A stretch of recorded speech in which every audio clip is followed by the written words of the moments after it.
everyone, welcome. So in previous video हमने 2.14 तक second chapter के जो सॉल्यूशंस बेटा हम देख रहे हैं वो 2.14 तक हम देख चुके हैं। ठीक है, दो वीडियोज हमने बनाए। फर्स्ट वीडियो में मैंने सारे नॉर्मल क्वेश्चंस कवर किए। अब सिंस बेटा एडिशनल एक्सरसाइज के प्रॉब्लम्स में टाइम लगता है, आपको भी वो सोल्व करने में थोड़ा टाइम लगेगा, बट उसको भी मैं डिटेल में सोल्व करके बता रहा हूँ आपको, ताकि आप जहां भी अटको वहां अच्छे से कंसेप्ट क्लियर हो। आपका कंसेप्ट क्लियर होगा तो आप टफ प्रॉब्लम्स भी कर सकते हैं। ठीक है, सो यही हम आगे बढ़ रहे हैं इसी सीरीज में। हमारे पास देखिए एडिशनल एक्सरसाइज में क्वेश्चन नंबर 2.15। उससे पहले मैं आपको बता दूं, आपका इलेक्ट्रोस्टैटिक्स कंप्लीट हो चुका है। इलेक्ट्रोस्टैटिक कंप्लीट होने के साथ ही हमने फर्स्ट चैप्टर के क्वेश्चन आंसर्स कंप्लीट कर लिए हैं और सेकंड चैप्टर के क्वेश्चन आंसर्स चल रहे हैं। केमिस्ट्री में भी हमारे ये कंप्लीशन हो चुका है, आप उनको जरूर देख सकते हैं। ठीक है, चलिए। A spherical conducting shell of inner radius r1 and outer radius r2 has a charge q। तो ध्यान दो क्या बताया गया है कि कोई स्फेरिकल कंडक्टिंग शेल है। पहले बना लेते, जैसा दिया हुआ हो वैसा डायग्राम में बना लो, कोई टेंशन नहीं लेनी है। तो हमने स्फेरिकल कंडक्टिंग शेल बना ली साहब। अब देखो क्या दिया गया है इसके बाद में। इसके बाद हमें गिवन है कि इसकी रेडियस, इनर रेडियस कितनी है r1 और आउटर रेडियस कितनी है r2 के बराबर बना ली। ठीक है, और देखिए इस पे टोटल चार्ज Q दिया गया है। A charge Q is placed at the centre of the shell. अब देखो बेटे, शेल के सेंटर पे Q चार्ज रखा। अब इसको डायग्राम को थोड़ा अलग से बनाता हूँ। R1 R2 में उसमें विजिबल नहीं करवाऊंगा आपको, वो मैं शो नहीं करूंगा। ठीक है, ध्यान से देखेंगे सभी बच्चे। तो इसके सेंटर पे Q चार्ज रख दिया हमने और पूछ रहे हैं what is the surface charge density on inner and outer surface. तो बेटा सरफेस चार्ज डेंसिटी होती है सिग्मा, होता है Q बाई एरिया। बहुत अच्छी बात। तो किसी तरह हमें सरफेस पे चार्ज मिल जाए तो हमें सरफेस चार्ज डेंसिटी भी मिल जाएगी। कौन सी बड़ी बात है उसमें, आया समझ। चलो देखो, ध्यान दे बेटा, आपको याद होगा कि किसी भी कंडक्टर को जो चार्ज दिया जाता है वो कंप्लीट चार्ज उसकी सरफेस पे रिजाइड करता है। सो पहले देखो इसे क्यू चार्ज दिया गया तो इसकी सरफेस पे आ जाएगा। ये पूरा का पूरा क्यू चार्ज कहाँ आ जाएगा, इसकी सरफेस पे आ जाएगा। तो जैसे इसकी सरफेस पे चार्ज क्यू आया, since inside total charge zero होना चाहिए, टोटल इलेक्ट्रिक फील्ड जीरो करने के लिए इस स्फीयर की इनर सरफेस पे, इस बाहर वाले स्फीयर की इनर सरफेस पे जो चार्ज आएगा वो आएगा माइनस क्यू। ध्यान से समझिए, कैसे आपको कंडक्टर के रूल्स पता होंगे। नहीं पता तो फटाफट से हमारा इलेक्ट्रिक पोटेंशियल वाला कंडक्टर्स वाला वीडियो जरूर देख ले आप, वहां से आपको सारे कंसेप्ट क्लियर हो जाएंगे। तो देखो यहां से पता चलेगा कि आपके पास में Q हो गया ये माइनस क्यू। सिंस अब टोटल चार्ज कितना था Q, वो तो डिस्ट्रॉय हो नहीं सकता, चार्ज कंजर्वेशन। तो बताओ इनर सरफेस पे माइनस क्यू है और बाहर पे कितना हो कि प्लस क्यू आ जाए। तो आप देख सकते हो Q plus x equal to minus q equal to zero कर दो आप तो। ठीक है मेरी, अच्छा सॉरी, Q प्लस एक्स। तो ये x जो है, या x को देखो बेटा, x minus q equal to q है। सो x कितना आ जाएगा Q प्लस क्यू। या लॉजिक से भी दिख रहा है कि माइनस क्यू, तो बाहर कितना होना पड़ेगा Q प्लस क्यू के बराबर, तभी हमारा इक्वल आएगा। सो फटाफट से इसकी वैल्यू रख दे इसमें। तो इनर सरफेस पे R1 पे आ जाएगा बेटा आंसर, देखो मैं यहाँ पे लिख रहा हूँ, R1 वाली की सिग्मा आ जाएगी स्मॉल q अपॉन 4 पाई R1 स्क्वायर और R2 वाले पे आ जाएगी सिग्मा आ जाएगा Q प्लस क्यू अपॉन जो बड़ी शेल है उस पे आ जाएगा बेटा 4 पाई R2 स्क्वायर। तो इस तरह से आता है हमारे पास में टोटल सरफेस। हम किसकी बात करें, इस सरफेस पे टोटल चार्ज क्यू। इसकी बात करूं तो इसके आउटर सरफेस पे इतना, और इनर सरफेस के लिए बात करें हम कि इनर सरफेस की सरफेस चार्ज डेंसिटी, तो बेटा रेडियस ऑलमोस्ट सिंपल मानते हैं। तो इनर की बात करूं मैं, तो इनर पे मैं बोल सकता हूं माइनस क्यू अपॉन 4 पाई R2 स्क्वायर। आई बात समझ। आई होप आपको कंसेप्ट क्लियर हुआ होगा कि जब कंडक्टिंग शेल दे दी जाए तो किस तरह से हम बेटा आगे बढ़ के उसको सॉल्व आउट कर सकते हैं। Okay, good, very good. Next question करें। चलिए इसका बी पार्ट देखो पहले। Is this electric field inside a cavity with no charge zero even it the shell is not spherical but has an irregular shape. बिल्कुल होगा, ध्यान दो कैसे। सिंपल सी बात है, आपको समझ में आना चाहिए कि ऐसा क्यों होता है। तो बहुत ही सिंपल सा लॉजिक है बेटा कि कोई भी जैसे शेल है, अब इसके अंदर आप देखोगे तो कोई भी गॉसियन सरफेस, अब चाहे किसी भी इर्रेगुलर शेप हो, क्या इसके लिए गॉसियन सरफेस तो मैं ले ही सकता हूँ एक तरह से, स्फेरिकल बिल्कुल ले सकता हूँ, या किसी भी तरह की गॉसियन सरफेस लेंगे तो उसके थ्रू फ्लक्स कितना होना चाहिए, 0 होना चाहिए, क्योंकि फ्लक्स चार्ज आ गया तो फ्लक्स आ जाएगा और फ्लक्स आ गया तो इलेक्ट्रिक फील्ड आ जाएगा, जो कि पॉसिबल नहीं है। मेरी बात ध्यान से समझिए, सारा कंसेप्ट जो मेरा फ्लक्स वाला वीडियो है वो आप जरूर देख ले, उसमें बहुत अच्छे से मैंने क्लियर किया था कि क्यों एक्चुअल में जो हमारा लो था गॉस का, वो रूल जो था वो स्फेयर के लिए डिराइव किया गया था, लेकिन किसी भी शेप के लिए यूज करते हैं। वो इसीलिए होता है कि क्योंकि शेप तो हम किसी में भी फ्लक्स ले सकते हैं, एनर्जी की तरह समझो, तो छोटी सरफेस से जाने वाला फ्लक्स भी उतना ही होगा, इस वजह से ऐसा देखने को मिलता है।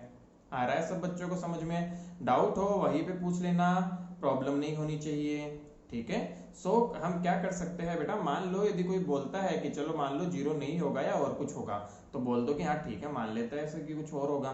तो मान लो कि कुछ क्यू चार्ज है, मैंने प्रूफ करना सिखाया इसे, तो एक गॉसियन सरफेस बना लो इसके अराउंड और बोल दो कि उस गॉसियन सरफेस से कुछ फ्लक्स होगा, फ्लक्स होगा तो इलेक्ट्रिक फील्ड होगा, that is against the rule that E inside conductor, conductor के अंदर 0 होता है, बट इस केस में नहीं होगा यदि हम मान ले कि चार्ज आएगा टोटल। तो इस वजह से बेटा क्या होता है, इलेक्ट्रिक फील्ड जो होगा वो 0 के बराबर होगा, क्योंकि हमारे पास चार्ज का आने का ऑप्शन ही नहीं बचता है। आया बात समझ में? तो कैसी भी शेप हो दैट इज ट्रू, कंडक्टर की शेप कैसी भी हो उसके अंदर इलेक्ट्रिक फील्ड हमेशा 0 होता है, that is always true irrespective of the shape. ये हमेशा याद रखने का पॉइंट है, याद रहना भी चाहिए। चलिए आगे बढ़ते हैं, एक क्वेश्चन और देख लो फटाफट से बेटा। क्वेश्चन 2.16, सिंस ये थोड़ा बड़ा है और टाइम भी लेगा तो हम शायद यही देख पाएंगे अभी के लिए। चलिए तो अच्छी बात है, क्वेश्चन देखते हैं आगे फटाफट से बेटा जी कैसे होगा ये क्वेश्चन। तो यहां से देखो, हमें दिया गया है normal component of electrostatic field has a discontinuity from one side of a charge surface to another given by E2 - E1 dot n equal to sigma by epsilon naught. तो पहला दो बातें हैं, एक तो डिसकंटिन्यूटी रहती है और इसकी वैल्यू ये रहती है। बिल्कुल सही बात है ये तो सिंपल लॉजिक से भी समझ में आता है। कैसे देखो बेटा, यहाँ पे मैं बना रहा हूं, मान लो एक कंडक्टिंग सरफेस बनाई मैंने, आप सबको पता है इसके अंदर में इलेक्ट्रिक फील्ड की वैल्यू होती है 0, कंडक्टर के बिल्कुल होता है। तो सरफेस के जस्ट अंदर कोई पॉइंट लो, बिल्कुल पास में, तो यहाँ पे इलेक्ट्रिक फील्ड 0 होगा। जस्ट बाहर सरफेस पे कोई पॉइंट लो, तो ये बहुत बार प्रूफ किया है हमने कि यहाँ इलेक्ट्रिक फील्ड होगा, वो होगा सिग्मा बाई एप्सिलॉन नॉट, और वो उसकी डायरेक्शन होती है नॉर्मल के अवे जाते हुए, नॉर्मल की डायरेक्शन में। ये कैसे प्रूफ किया आपको पता होगा, फटाफट से निकाल सकते हो। सरफेस पे इलेक्ट्रिक फील्ड कितना होता है, सरफेस पे इलेक्ट्रिक फील्ड होता है KQ अपॉन R स्क्वायर। इसको आप चेंज कर दो, Q की वैल्यू रख दो, Q की वैल्यू होती है sigma multiply by 4 pi R square. जैसे आप इसकी वैल्यू रखोगे K की रखोगे, आंसर आएगा सिग्मा बाई एप्सिलॉन नॉट। आप करके देख लेना, ये वैल्यूज रख के देखना बेटा, आंसर आ जाएगा आपका, ठीक है।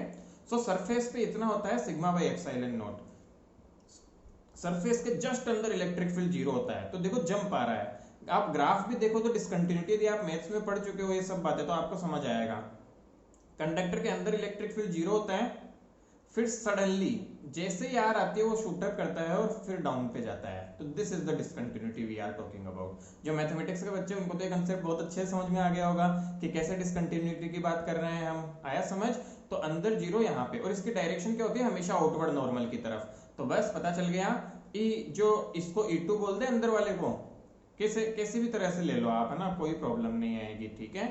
So normal component of electrostatic field is a discontinuity from one side of charge surface to another surface charge is given by this, where n cap is unit vector, और ये सारी बातें बताई हुई है, ठीक है।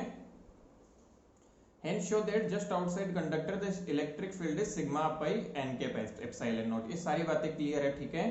तो अब देखो कि मैं क्या बोल सकता हूँ, सिंपल सी बात है यहाँ पे बोलने के लिए कि इधर नॉर्मल है तो आप चाहे ले लो उसको E2 ले लो हमारे पास माइनस E1 अंदर वाला, और डॉट एन कैप जब लूंगा तो वो आ जाएगा सिग्मा बाई एप्सिलॉन नॉट। क्यों? क्योंकि E2 की वैल्यू है sigma by epsilon naught n cap minus 0, और n cap dot n cap क्या होता है 1, तो आंसर आएगा sigma by epsilon naught. I hope समझ आ गया होगा, कोई डाउट नहीं होना चाहिए अपने मन में। 0 से ये जंप आ रहा है, that is the discontinuity actually, okay. Now I hope कि इतना क्लियर हुआ होगा। ये डेरिवेशन करने का एक और तरीका होता है गॉस थ्योरम से, वो आप गॉस थ्योरम वाला वीडियो देखें, वहां आपको देखने को मिलेगा, या फिर कंडक्टर वाला वीडियो देख ले, वहां भी मैंने एक्सप्लेन किया है, ठीक है, चलो भाई बहुत बढ़िया, मजा आया। तो हमें समझ में तो आ गई इतनी बात, क्या कि सिग्मा बाई एप्सिलॉन नॉट कैसे आ रहा है, डिफरेंस और डिसकंटिन्यूटी क्या है। बेटा इस क्वेश्चन का सबसे जो क्रक्स है, जो सबसे इंपॉर्टेंट बात है, that lies in the discontinuity. बच्चे क्या होते हैं, इस डिसकंटिन्यूटी को समझ नहीं पाते हैं कि ऐसा कैसे हो गया, या ऐसा क्या हो रहा है कि चेंज आ रहा है, या डिसकंटिन्यूअस बोलना क्या चाह रहा है। So that is important, you need to understand that. Okay, so A part आपको बिल्कुल क्लियर हो गया होगा परफेक्टली। अब इसके बी पार्ट को देखो बेटा। बी पार्ट क्या बोल रहा है इसका, show that the tangential component of electrostatic field is continuous from one side of a charge surface to another. Hint for A use Gauss law, for B use the fact that work done by electrostatic field on a closed loop is zero. तो बेटा A के लिए Gauss law मैंने use direct नहीं किया क्योंकि हमें result से याद थे, ये डायरेक्ट बना दिया हमने। ठीक है, आप गॉस लॉ यूज करके भी कर सकते हो, जिसके लिए मैंने बताया आप वहां से यूज ले सकते हैं। दूसरा देखो, टेंजेंशियल कंपोनेंट की बात करूं तो इन्होंने हिंट दिया है बेटा कि हमें वर्क डन का हेल्प लेना है। तो यहाँ पे देखो, use the fact that work done by electrostatic field over a closed loop is zero.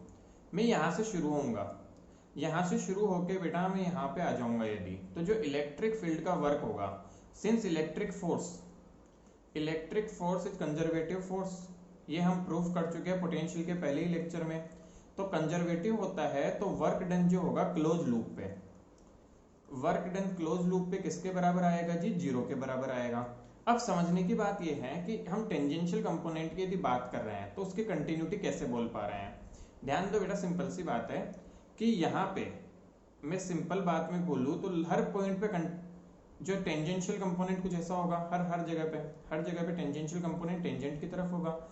Particle move कर रहा है सर्कल में, टेंजेंशियल कंपोनेंट को देखूं मैं, तो वर्क डन यदि मैं बोलना चाहूँ तो वर्क डन क्या,